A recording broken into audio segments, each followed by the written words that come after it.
Good morning, everyone. Here at our company, we love our employees. We love them so much, we throw an annual company-wide pasta potluck. Yes, every year on the third Thursday in October, each employee brings in their specialty pasta dish to share with everyone. Last year was lasagna. The year before, manicotti. But this year, it's spaghetti. Simple, easy, elegant. Well, except for Martin. For Martin, nothing is ever simple, easy, or elegant. Take, for example, his wife's instructions to pick up milk on the way home last Tuesday. Simple, easy, elegant. Well, except for Martin, everything's always complicated. He picked up strawberry milk. Yes, strawberry milk. Because, as he explained to a very confused customer service representative, my wife likes the strawberry stuff sometimes. Sometimes. You see, Martin struggles with understanding instructions. His brain gets confused by words like some or little or a handful. For example, when his wife asked him to buy a little milk, his brain turned it into get loads of strawberry milk. This caused complications when he tried to pick up cat food on the way home. That's why you always have to specify amounts to Martin. Tell him 1 cup of flour. Don't tell him to get a handful. He'll bring back 24 cups of flour because apparently that's a handful now. So imagine my surprise when Martin tells me he understands his assignment. Quote, "Don't worry, Brent. I know exactly what I'm doing. It's so simple, a caveman could do it." Woo, icy carbo. What does that even mean? It means nothing because it's gibberish. But nevertheless, I gave Martin a reassuring pat on the shoulder. "You'll do great, Martin. I know it. Everyone will love it. What could possibly go wrong?" Well, a lot. For starters, Martin misinterpreted what I meant by bringing something simple. To him, simple meant gourmet. He spent 14 hours whipping up a 5-course spaghetti meal with ingredients imported from Italy. Did I ask for any of that? Does any of that answer the question of what spaghetti tastes like? No. Okay, fair. How about the fact he used glow-in-the-dark noodles because, quote, "Why not?" Or how about the fact that he dyed the sauce blue with some concoction he called molten twilight? Or how about the fact he kept yelling, "Feed me spaghetti"? To his poor, confused dog. Anyway, his creation was a mess. The Glow's no-doc noodles tasted radioactive. The blue sauce consisted of mostly ketchup and hair dye, and the dog threw up on the welcome mat. In other words, it was perfect. Perfect.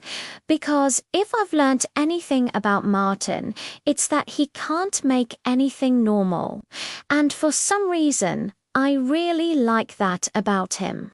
As Martin served everyone his special spaghetti, I watched him closely, anticipating disaster.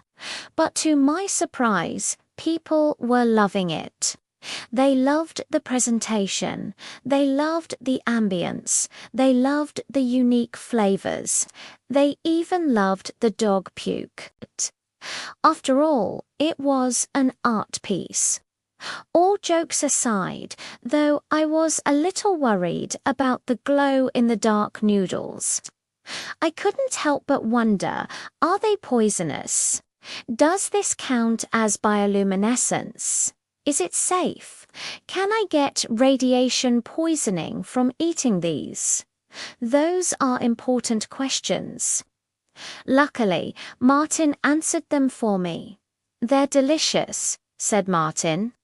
I think I'll put them in my macaroni salad tomorrow.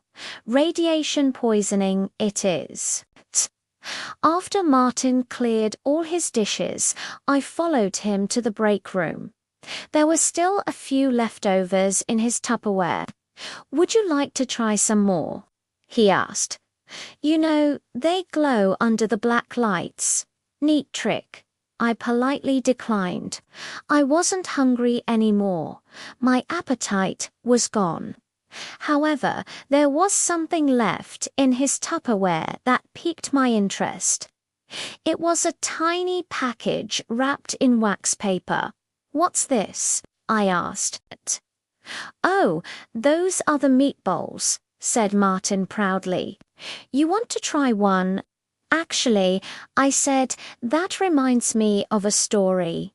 I reached in and grabbed one. Now, as some of you might already know, I grew up on a farm. I grew up on a farm owned by my uncle.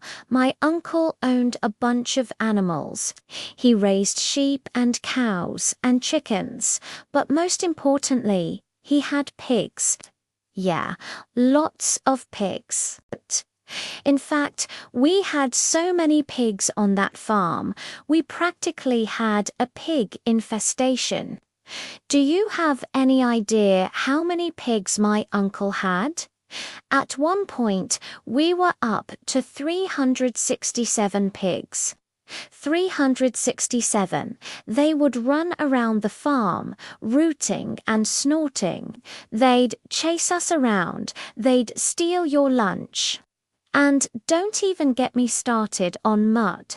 Oh, they loved to roll in the mud. Wait a minute, I interrupted myself. Hold on. I stopped for a moment, staring at the meatball in my hand. It suddenly didn't look like a meatball anymore. It looked like something else, something darker, something sinister, something alive. Slowly, I opened the wax paper. It jiggled. It moved. I let out a scream and threw it across the room. That's when I saw the horrified expression on Martin's face. Is that one of yours? He asked hesitantly. The meatball, I said. No, replied Martin, clearly relieved. I think that must be Mildred's then. Mildred. Who's Mildred? I thought. Maybe one of the older ladies here. Who's Mildred? Mildred's the oldest employee we have. She joined the company when she was 15 as a typist. Back then, the boss paid her 50 cents an hour. Today, she works part-time in accounting and occasionally yells at the kids off the golf course. She also brings homemade meatballs to every potluck. But that's the thing about Mildred. She never stays late after work. She's always gone by 4:58 p.m. sharp. So her meatballs often end up sitting in the fridge over the weekend. I once checked the fridge on a Monday morning, and there were maggots coming out of one of her meatballs. Maggots. Ah, I said. Do you think maybe it's time we switch to store-bought meatballs? I second that. By the time Martin and I finished our shift that day, the office was covered in meatball remnants. My desk alone had 374 individual pieces stuck to it. It took another 2 hours to remove all the traces of Mildred's meatball evidence. But when I returned home that night, I noticed something strange. My wife had purchased new light bulbs. Before, our kitchen had basic incandescent bulbs. Now they were replaced with dimmer ones. On the box, it read, "Add ambience to any room." That sounded familiar. I looked closer. The brand name was Molten Twilight. I stared blankly at the box. Was this another one of Martin's strange, nonsensical sayings? Add ambience to any room, it made sense. That's what he did. He added ambience. He made everything feel special. He made me laugh. He made me scream. He made our kitchen look like a crime scene. And in a way, that was the best compliment I could give him. He made things special. And sure, he almost killed me with his glow-in-the-dark noodles and his malted twilight meatballs. But who's counting?